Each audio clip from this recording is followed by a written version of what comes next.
பாதிக்கப்பட்ட மக்களுக்கு நிவாரணங்களை பெற்றுக் கொடுப்பதற்கு ஏதுவான நடவடிக்கைகளை எடுப்பதற்கான நடவடிக்கைகளை நாங்கள் அரசாங்க அதிபர் மூலமாக நாங்கள் கேட்டிருக்கின்றேன். எங்களுடைய அரசாங்கம் இனி இருக்கின்றது. அதனால் இங்கு இருக்கின்ற மக்களுக்கு நாங்கள் ஒரு உறுதியை மாத்திரம் தருகின்றோம். எதிர்வரும் காலங்களில் இந்த நிலைமைகளிலிருந்து உங்களை மீட்பதற்கான சகல விதமான வேலை திட்டங்களை நாங்கள் முன்னெடுப்போம்.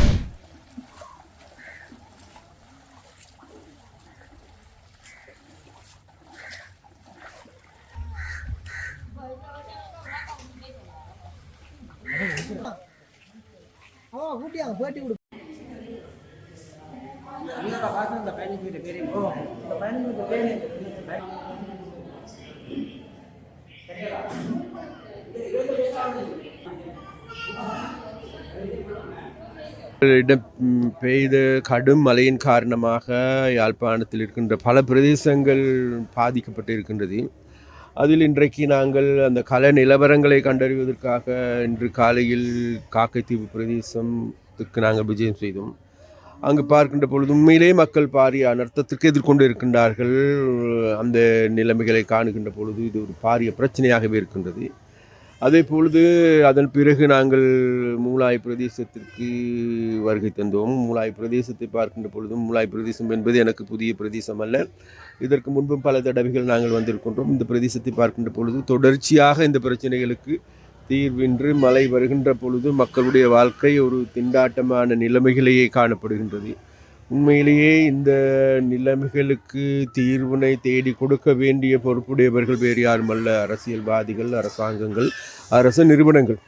அப்போ அந்த வகையில் இந்த இவ்வாறு பாதிக்கப்பட்டிருக்கின்ற மக்களுடைய பிரச்சனைகளை கண்காணிக்க வேண்டிய, பார்க்க வேண்டிய, தீர்க்க வேண்டிய பொறுப்பு கடப்பாடு இருப்பது வேறு யாருக்குமல்ல, பிரதேச செயலாளர்களுக்கு தான் முக்கியமான பொறுப்பு இருக்கின்றது. அந்த வகையில் இந்த பிரச்சனை தொடர்ச்சியாக இது புறையோடிய பிரச்சனையாகவே இருக்கின்றது. அதனால் நாங்கள் எங்களுடைய அரசாங்கம் இனி இருக்கின்றது. அதனால் இங்கு இருக்கின்ற மக்களுக்கு நாங்கள் ஒரு உறுதியை மாத்திரம் தருகின்றோம். எதிர்வரும் காலங்களில் இந்த நிலைமைகளிலிருந்து உங்களை மீட்பதற்கான சகல விதமான வேலை திட்டங்களை நாங்கள் முன்னெடுப்போம். அந்த வேலை திட்டங்களை முன்னெடுப்பதற்கான செயற்பாடுகளை நாங்கள் அண்மையிலேயே ஆரம்பித்திருக்கின்றோம்.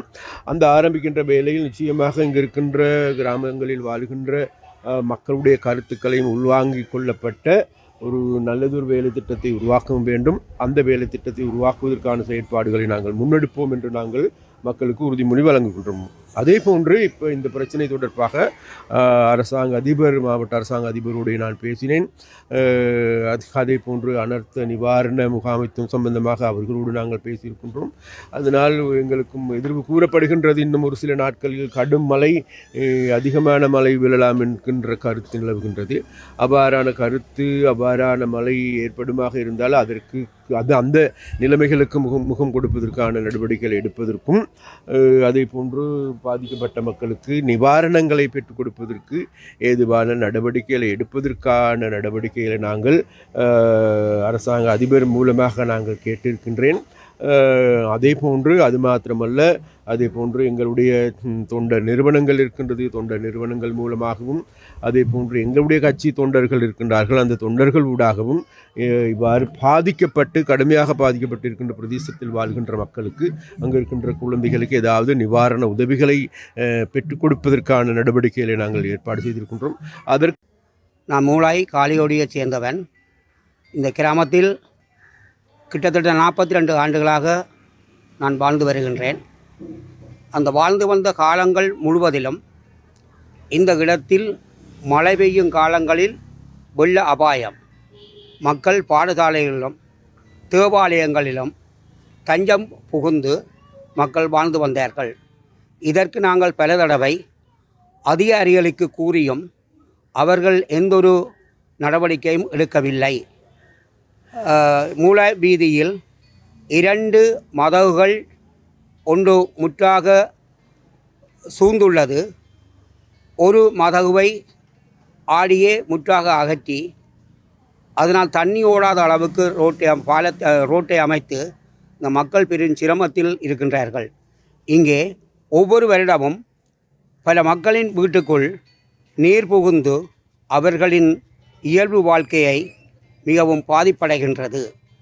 இதனால் இந்த கிராமத்தில் மதகுகளை சரியான முறைக்கு அமைத்து நீரோடி வாய்க்கால் எங்கே இருப்பதென்று கண்டறிந்து அந்த நீரோடி வாய்க்காலை எங்களுக்கு செம்மைப்படுத்தி தரும்படி சம்பந்தப்பட்ட அதிகாரிகளிடம் கேட்டுக்கொள்கின்றேன். இது மட்டுமல்ல, இங்கே பல சிறுவர்கள் இருக்கின்றார்கள். வெள்ளத்தினால் அந்த சிறுவர் நுழம்பு பெருகும் அபாயம் ஏற்பட்டுள்ளது. சிறுவர்கள் சரி பெரியோர்கள் சரி டெங்கு நோயினால் பாதிக்கப்படும் என்பதையும் நான் கூறி வைக்க விரும்புகின்றேன். எனவே தயவு செய்து இந்த J172 கிராமத்தில் வசிக்கும் மக்களின் இந்த அவலத்தை தீர்ப்பதற்கு அதிகாரிகள் முன்வருவீர்கள் என்று. சரசு ஆனால் நாங்கள் காலம் இருந்து சீவித்தோம். இப்போ தற்போது காலத்தில் சீவிக்க இல்லாத நிலையாக இருக்கிறோம். பிள்ளை தஞ்சமடைய வந்தோம். இந்த சேர்ச்சில் வந்து இருக்கிறோம். 5 நாள் இருந்தோம். சாப்பாடுகள் எல்லாம் தந்துச்சினேன் வேண்டி அதை சாப்பிட்டு கொண்டு இருந்தோம்.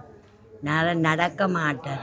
எனக்கு பார்த்தா நான் எனக்கு ஒரு கடவுள் மாதிரி என்னை கொண்டு வந்து வச்சிருந்து என்னை சேர்த்துகளுக்கு கொண்டு வருவேன். என்ன கொண்டு போவார், வீட்டை கொண்டு விடுவார். அப்படியான நிலையில் நான் எங்களுக்கு பக்கமே கூட்டுக்கு கீழே நான் இங்கே வாழணும். எனக்கு பிள்ளைகள உழைப்பும் இல்லை, விளையாட்ட உழைப்பும் இல்லை. எந்த ஒரு பிள்ளை தான் சாப்பாடு தரது. காய்ச்சல் இடையில் வந்து சவுக்காரம் வேணுமோ சம்பவம் வேணும், அது இதோடு பரவாச்சு. நான் அவரும் பிள்ளை குடிக்காரன். நான் எங்கெண்டு கேட்குறேன். நான் பச்சிருக்கிறேன் எல்லாம் பச்சிருக்கிறேன். பிரச்சனை இல்லைன்னா சில நேரம் வேண்டிக்கிறது தான். நான் எந்த இது அவருக்கு தெரியும். அப்படி வேண்டியிருந்தார். என்ன ஆஸ்பத்திரிகளுக்கு கொண்டு போவார், மருந்து எடுத்து தருவார். அப்படியெல்லாம் எல்லாம் கொண்டோம். ஐயா சொல்லி சாப்பிட்டாலும் அந்த ரத்தம் முழுக்க வெறும் இந்த நுழம்பு தானே தின்னுது. எங்களுக்கு போடவோ புக்காவோ பெரிய காய்ச்சல் நிலம். நான் என்னத்தை சொன்னாலும் கவலை, சொல்லாமல் விட்டாலும் துக்கம் மாதிரி. நான் கேட்டதைக்கு நான் மறுமொழி சொல்லி எனக்கு ஐயா நுழாம்பு வேலையாள் என்ன இந்த தரப்பால் அதுக்கு வீட்டை வந்து பார்த்துட்டு கிளம்பு. வெறும் ஈரம் ஐயா. ஒரு வீட்டுக்கு ஒரு வீடு உண்டா வேண்டி சுண்ணாம்பு கட்டிடத்தை வேண்டி. இப்போ என்னண்டா அப்புறம் ஐயா அதுன்னு என்ன வேணுமென்னே சொல்லித்தானே அங்கே அது அந்த வீடெல்லாம் ஒழுக்கு ஈரம் வந்து பாருங்கோ. வந்து பார்த்துட்டு என்னென்ன சொல்ல விரும்புகிறேன்.